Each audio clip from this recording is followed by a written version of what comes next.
माहितीच्या या अथांग महासागरातून सर्वात महत्वाचे मोती शोधून काढणाऱ्या आपल्या या एका विशेष सत्रात म्हणजे या सखोल चर्चेत स्वागत आहे. हो, खूप खूप धन्यवाद. आजच्या आपल्या या चर्चेचा मुख्य उद्देश म्हणजे उपलब्ध असलेल्या अनेक संदर्भ आणि साहित्यामधून काही अत्यंत कळीचे मुद्दे आणि ज्ञान सोप्या भाषेत उलगडणे. अगदी बरोबर.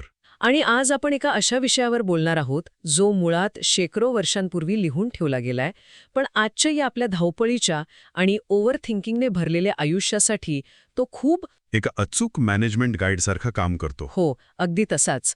आजच्या चर्चेचा आपला मुख्य आधार आहे तो समर्थ रामदास स्वामींचा दासबोध हा ग्रंथ.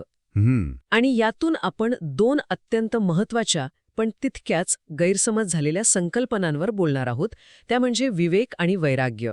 हो, हे दोन शब्द खूप महत्वाचे आहेत. कारण रोजच्या जगण्यात आपण अनेकदा पाहतो की आपण अचानक भावनांच्या आहारी जाऊन काहीतरी चुकीचे निर्णय घेतो किंवा एखाद्या गोष्टीत आपण इतके अडकतो की मन अशांत होतं. नक्कीच. यावर हा शेकडो वर्षांपूर्वीचा ग्रंथ कसा उपाय देतो हे जाणून घ्यायची मला खरंच खूप उत्सुकता आहे. खरं तर आजच्या या आपल्या सखोल चर्चेचं मिशन अगदी स्पष्ट आहे. विवेक आणि वैराग्य हे दोन शब्द आपल्या कानावर अनेकदा पडलेले असतात. हो, बऱ्याचदा. पण अडचण अशी आहे की हे शब्द ऐकायला खूप आध्यात्मिक किंवा जड वाटतात. अगदी. म्हणजे ते फक्त संन्याशांसाठी आहेत असं वाटतं. बरोबर. पण आजच्या या विश्लेषणाच्या आधारे आपण हेच पाहणार आहोत की हे दोन शब्द केवळ पोका आध्यात्मिक संकल्पना अजिबात नाहीत. अच्छा. उलट ते मानवी मानसशास्त्राचे आणि एका संतुलित आयुष्याचे दोन भक्कम आधारस्तंभ कसे आहेत याचा आपण वेध घेणार आहोत. म्हणजे फक्त शाब्दिक अर्थ नाही तर प्रॅक्टिकल उपयोग. हो, अगदी. त्यांचा आपल्या आधुनिक आणि दैनंदिन जीवनातील व्यावहारिक उपयोग आपण शोधून काढणार आहोत. हे ऐकायला खूपच प्रॅक्टिकल वाटतंय. तर मग आपण सुरुवातीला विवेक या शब्दाची थोडी उकल करूया. नक्कीच. मला नेहमी असं वाटायचं आणि अनेक लोकांचाही हाच समज असतो की विवेक म्हणजे केवळ खूप हुशार असणं हां. किंवा तुमची बुद्धिमत्ता जास्त असणं. पण दासबोधातील संदर्भ जेव्हा आपण वाचतो तेव्हा हे स्पष्ट होतं की बुद्धिमत्ता आणि विवेक यात खूप मोठा फरक आहे. हो, खूपच मोठा फरक आहे. म्हणजे विवेक म्हणजे केवळ माहिती असणं नाही तर त्याहीपेक्षा काहीतरी अधिक सखोल आहे. दासबोधात बुद्धिमत्ता आणि विवेक यांची अतिशय स्पष्ट विभागणी केली आहे. बुद्धिमत्ता किंवा इंटेलिजन्स आपल्याला जगातली जास्तीत जास्त माहिती गोळा करायला मदत करतं. बरोबर. पण विवेक आपल्याला ती माहिती कशी, कुठे आणि का वापरायची हे शिकवतो.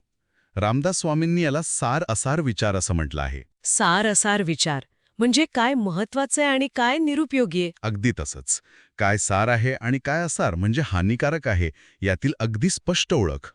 आपल्यासमोर जेव्हा अनेक पर्याय उभे असतात तेव्हा केवळ फायद्याचा विचार न करता काय करावं आणि काय टाळावं, कोणता मार्ग आपल्याला दीर्घकाळ मानसिक शांती देईल हे ओळखण्याची क्षमता म्हणजे विवेक.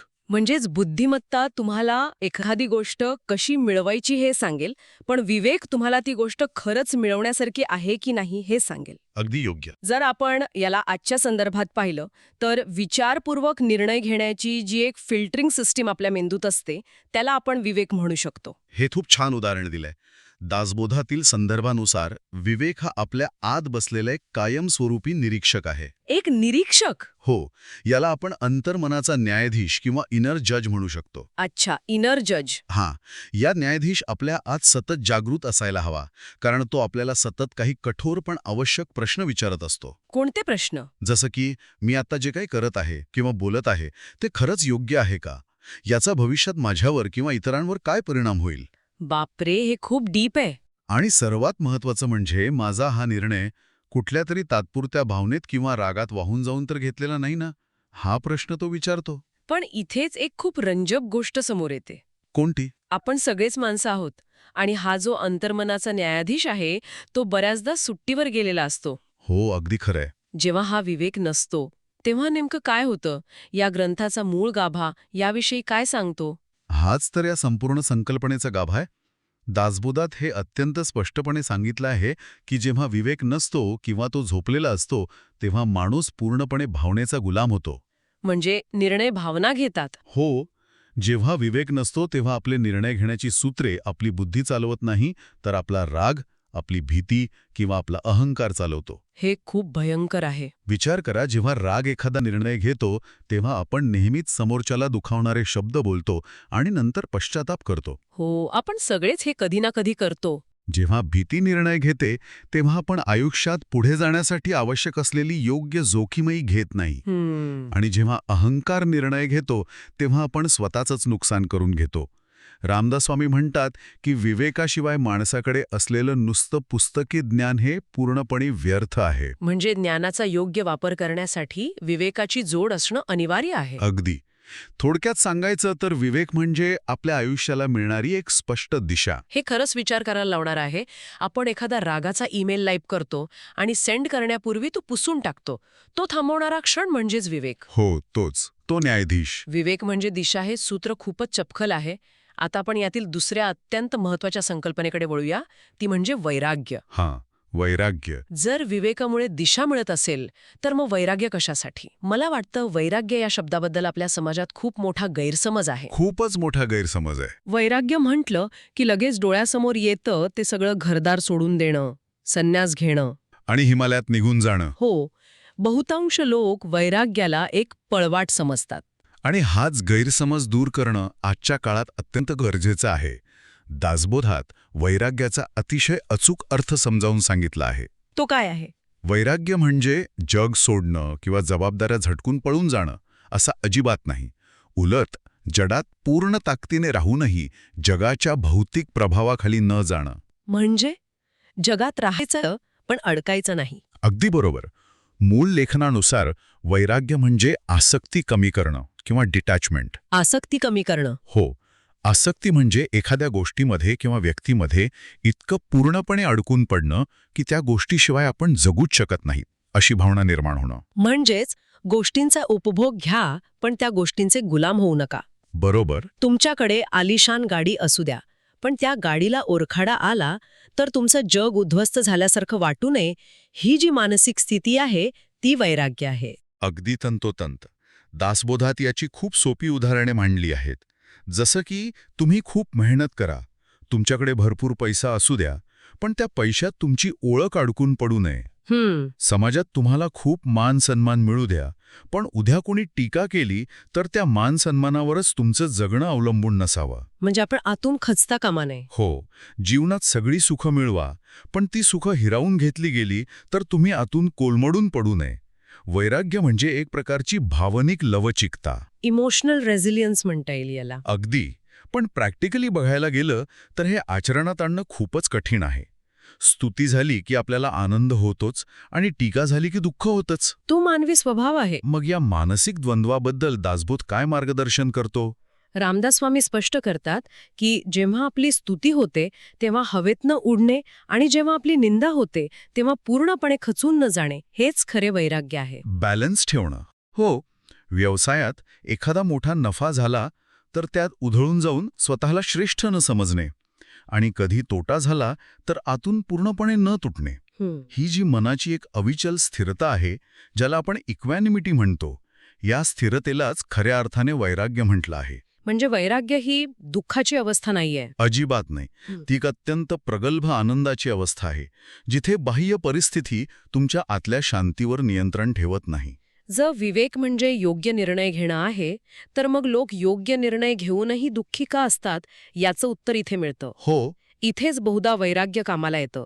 जर आपण या दोन्ही संकल्पना एकत्र पाहिल्या तर एक छान चित्र समोर येतं. कसं? विवेक जर मनाला स्पष्टता देत असेल, योग्य आणि अयोग्य दाखवत असेल, तर वैराग्य हे मन हलकं करण्याचं काम करतं. अगदी बरोबर. मनावरचं ओझं कमी करतं. म्हणजेच वैराग्य ही मनाची एक प्रकारची स्वतंत्र अवस्था किंवा स्टेट ऑफ फ्रीडम आहे. 100%. विवेक आपल्याला निर्णय घ्यायला मदत करतो, काय योग्य आहे ते दाखवतो, आणि वैराग्य आपल्याला त्या योग्य गोष्टीत स्थिर राहायला मदत करतं. आणि अयोग्य गोष्टीचा मोह टाळायला. हो. मग आता असा प्रश्न पडतो की या दोन्ही संकल्पना म्हणजे विवेक आणि वैराग्य एकमेकांशी नक्की कशा जोडल्या गेल्या आहेत? कारण वरवर पाहता विवेक हा पूर्णपणे बुद्धीचा किंवा विचारांचा भाग वाटतो. आणि वैराग्य हा मनाचा किंवा भावनांचा भाग वाटतो. बरोबर आहे तुमचं निरीक्षण. मग दासबोधात या दोघांचं नातं कसं स्पष्ट केलं आहे? दासबोधातील हा अत्यंत सूक्ष्म आणि महत्वाचा विचार आहे. रामदास स्वामींनी विवेक आणि वैराग्याला माणसाच्या 2 पायांसारखे म्हटलं आहे. 2 पाय? हो, जसं चालण्यासाठी दोन्ही पायांची समान गरज असते, एक पाय नसला किंवा कमकुवत असला तर चालणं अत्यंत कठीण होतं. अगदी तसंच. एका आनंदी आणि संतुलित आयुष्यासाठी या दोघांची एकत्र गरज असते. हे दोन्ही गुण परस्परांवर अवलंबून आहेत. म्हणजे एकाशिवाय दुसरा अपूर्ण आहे. नक्कीच. जर आपण याला थोडं विलग करून पाहिलं, समजा एखाद्याकडे वैराग्य आहे पण विवेक नाही, तर काय होईल? दासबोधाच्या आधारे सांगायचं तर विवेकाशिवाय वैराग्य आंधळे होते. आंधळे होते म्हणजे कसं? याचा अर्थ असा की जर तुमच्याकडे विवेक नसेल, म्हणजेच काय योग्य आणि काय अयोग्य हे ओळखण्याची सारासार बुद्धी नसेल, पण तुमच्यात त्याग करण्याची प्रबळ इच्छा असेल, तर माणूस एखाद्या चुकीच्या गोष्टीलाच त्याग समजून बसेल. अच्छा. तो कदाचित आपल्या कुटुंबाप्रतीच्या जबाबदाऱ्या झटकून टाकेल, कामधंदा सोडेल आणि त्यालाच अध्यात्म किंवा वैराग्य म्हणेल. म्हणजे विवेकाशिवाय आलेलं वैराग्य माणसाला चुकीच्या मार्गाला लावतं. हो, तो केवळ पलायनवाद ठरतो. हा, खरोखरच मोठा धोका आहे. आणि जर उलट परिस्थिती असेल तर? म्हणजेच माणसाकडे विवेक भरपूर आहे, त्याला सगळं समजतंय, पण वैराग्य अजिबात नाही. तर मग वैराग्याशिवाय विवेक कमकुवत राहतो. हे कसं? याचं सर्वात उत्तम आणि रोजच्या जीवनातलं उदाहरण म्हणजे एखाद्या माणसाला विवेकामुळे हे अगदी स्पष्टपणे समजतं की आपण करत असलेली गोष्ट चुकीची आहे. जसं एखादं व्यसन किंवा चुकीचा आहार. हो, किंवा एखादं टॉक्सिक नातेसंबंध. त्याला माहिती असतं की हे हानिकारक आहे. तो गुगल करून त्याचे दुष्परिणामही वाचतो. पण जर त्याच्याकडे वैराग्य नसेल, म्हणजेच ती आसक्ती सोडण्याची मानसिक ताकद नसेल, तर तो माणूस सगळी योग्य माहिती असूनही त्या मोहात अडकलेलाच राहतो. तो त्यातून स्वतःला बाहेर काढू शकत नाही. अगदी बरोबर. हे तर आजच्या आपल्या सोशल मीडियाच्या व्यसनासारखं आहे. आपल्याला माहिती असतं की रात्री 2 वाजेपर्यंत रील्स बघणं चुकीचं आहे. हा झाला विवेक. हो, आणि तरीही आपण फोन बाजूला ठेवू शकत नाही. कारण इथे वैराग्य कमी पडतं. म्हणजे फक्त माहिती असणं पुरेसं नाही, ती सवय सोडण्याची ताकदही लागते. अगदी अचूक. आणि जर आपण याला एका मोठ्या तत्वज्ञानाशी जोडले तर दासबोधात एक अत्यंत सखोल विचार समोर येतो. कोणता विचार? माणसाच्या सर्व दुःखाची आणि तणावाची 2च प्रमुख कारणे सांगितली आहेत. पहिलं म्हणजे अज्ञान आणि दुसरं म्हणजे आसक्ती. आणि यावर उपाय म्हणजे हे 2 आधारस्तंभ. होय, अज्ञानावर उपाय आहे विवेक. विवेक आपल्याला ज्ञान देतो, वास्तवाची जाणीव करून देतो आणि सत्य काय आहे ते दाखवतो. आणि आसक्तीवर उपाय आहे वैराग्य. आसक्ती माणसाला दुःखात ढकलते, पण वैराग्य त्याला त्यातून मुक्त करतं. म्हणजे विवेक आपल्याला सतत सांगत असतो की जगातली कोणतीही गोष्ट, पद, पैसा कायमस्वरूपी नाही. बरोबर, ती बदलणार आहे. आणि वैराग्य आपल्याला सांगतं की जर ती गोष्ट तात्पुरतीच आहे तर मग तिच्यात इतकं का जीव अडकून ठेवतोस? अगदी साध्या भाषेत सांगायचं तर विवेक आपल्याला रस्ता दाखवतो आणि वैराग्य आपल्याला रस्त्यावरचा अनावश्यक कचरा सोडायला मदत करतं. हे ऐकायला खूपच लॉजिकल वाटतं, पण ऐकणाऱ्या प्रत्येकाला हा प्रश्न नक्कीच पडू शकतो की हे सगळं तत्वज्ञान ऐकायला खूप छान वाटतं, पण याचा प्रॅक्टिकल उपयोग काय? हो, याचा आजच्या आपल्या धावपळीच्या रोजच्या जीवनात, ऑफिसमध्ये, घरात प्रत्यक्ष काय उपयोग आहे? आपण मगाशी गाडीचं उदाहरण घेतलं, पण याला आणखी काही उदाहरणांच्या साहाय्याने समजून घेता येईल का? नक्कीच घेता येईल. या ग्रंथाचा उद्देशच मुळी माणसाला व्यवहारात शहाणं करणं हा आहे. आपण 3 मुख्य क्षेत्रांची उदाहरणं घेऊया, ज्याभोवती आपलं आजचं आयुष्य फिरत असतं. ओके. पैसा आणि गुंतवणूक, नातेसंबंध आणि यश किंवा करिअर. चला, सर्वात आधी पैशाचा विचार करूया. आजच्या काळात चांगल्या जीवनासाठी पैसा आवश्यक आहे हे आपण जाणतो. इथे विवेक आपल्याला सांगतो की नुसतं हवेत तीर मारू नकोस. व्यवसाय करताना किंवा शेअर मार्केटमध्ये पैसे गुंतवताना पूर्ण अभ्यास कर. हो, जोखीम समजून घे, पण त्याच वेळी तिथे वैराग्य उभं राहतं आणि सांगतं की होय, पैसा कमवा, पण त्यासाठी स्वतःचा मूळ स्वभाव, शांतता किंवा इमानदारीपणाला लावू नका. उद्या मार्केट क्रॅश झालं किंवा व्यवसायात मोठा तोटा झाला तरी त्यात तुमचं मन इतकं अडकू नये की तुम्हाला रात्रीची झोप लागणार नाही. अगदी बरोबर. म्हणजेच विवेक तुम्हाला एक चांगला इन्व्हेस्टर बनवतो जो कॅल्क्युलेटेड रिस्क घेतो, आणि वैराग्य तुम्हाला त्या इन्व्हेस्टमेंटच्या चढ उतारात शांत ठेवतं. हो, हेच ते सूत्र आहे. हे खूपच भारी आहे. आता नातेसंबंधांच्या बाबतीत पाहूया. नाती तर खूपच भावनिक आणि गुंतागुंतीची असतात. तिथे हे कसं लागू होतं? नातेसंबंधांमध्ये तर या दोन्ही गोष्टींची सर्वात जास्त गरज असते. इथे विवेक आपल्याला बाउंड्रीज किंवा मर्यादा ठरवायला शिकवतो. म्हणजे आपल्या आजूबाजूला कोण आहे, कोणाची वागणूक टॉक्सिक आहे हे ओळखणं. हो, कोणी आपला गैरफायदा घेतंय हे विवेकाने ओळखायला हवं. चुकीची संगत टाळणं हा विवेक आहे. आणि मग वैराग्य काय करतं? त्याचवेळी आपण ज्यांच्याशी जोडलेलो आहोत, जे आपले जवळचे नातेवाईक, जोडीदार किंवा मित्र आहेत, तिथे वैराग्य आपल्याला सांगतं की जोडलेल्या नात्यात ओव्हर डिपेंडेंट होऊ नका. अति आसक्त होऊ नका. हो, म्हणजे प्रेम करा, पण स्वतःचं अस्तित्व विसरून नाही. बरोबर. वैराग्य सांगतं की समोरच्याकडून असणाऱ्या अपेक्षा वास्तववादी ठेवा. कारण जिथे अवाजवी अपेक्षा असतात, तिथे सर्वात जास्त दुःख असतं. अगदी खरंय. समोरचा माणूसही बदलू शकतो किंवा परिस्थिती बदलू शकते याचं भान ठेवणं म्हणजे वैराग्य. हे आपल्याला नात्यात राहूनही भावनिकदृष्ट्या एका पातळीवर स्वतंत्र राहायला शिकवतं. यामुळे नात्यात गुदमरल्यासारखं होत नाही. हे खरंच खूप महत्वाचं आहे. कारण आजकाल नात्यांमधला पॉझेसिव्हनेस खूप वाढलाय. जो वैराग्याच्या अभावामुळे येतो. आणि आता तिसरा मुद्दा यश आणि करिअर. आजकाल प्रत्येकजण एका रॅट रेसमध्ये धावतोय. हो, प्रमोशन, इन्क्रिमेंट, स्टार्टअप. या सगळ्या शर्यतीत विवेक आणि वैराग्य कुठे बसतात? यशाच्या शिखरावर पोहोचताना आणि तिथे टिकून राहताना हे दोन्ही गुण माणसाची खरी परीक्षा घेतात. जेव्हा तुम्ही खूप मेहनत करून मोठं यश मिळवता, तेव्हा विवेक तुम्हाला जमिनीवर ठेवतो. म्हणजे तो हळूच आठवण करून देतो की हे यश किंवा ही खुर्ची कायमची नाही. हो, आज तू इथे आहेस, उद्या दुसरा कोणीतरी असेल. आणि हीच जी वास्तवाची जाणीव आहे, तीच तुमचं वैराग्य आहे. हे वैराग्य तुमच्या आत इगो किंवा अहंकार वाढू देत नाही. अगदी बरोबर. वैराग्यामुळे माणूस यशातही विनयीशील राहतो.